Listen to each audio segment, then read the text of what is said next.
I collect devalued objects, so any kind of trash, found objects, used disposables, and then I recontextualize those objects through process and intuition into this other system. So what I'm interested in is that switch between when we can talk about them for their human function, and then somehow I'm changing them so that we are forced to talk about them with about their materiality, so about their texture or their color. We can no longer talk about them for what they're used for.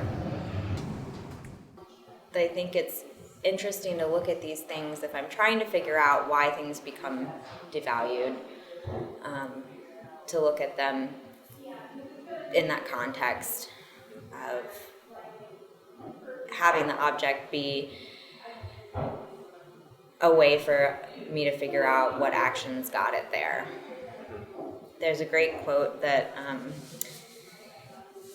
I always refer back to, where it's like humans always want to reason, and we organize, and then what we cannot organize is what we can't reason, and that becomes the default of dirt or waste. And so this is when our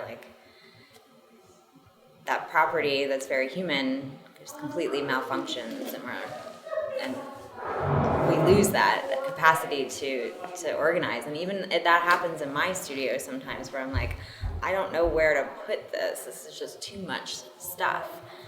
How do I, it's all very nicely laid out on the wall, but that's why I have all the piles around my studio, and why I started casting stuff. It's become so tiny and so overwhelming that I don't even know how to deal with it.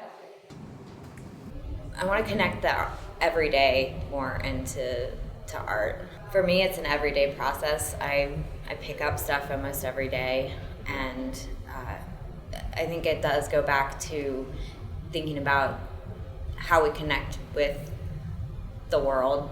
That is not something that's precious and on a pedestal. That is just our experience as we know it and as we are taking it in. And all those little things have meaning. All those little specks of dust on your floor that you sweep up. Right. It's somehow magical. What happened with this little fur ball? There's physics in that, and there's time in that, and there's stuff happening that we just don't even notice that it's happening all the time.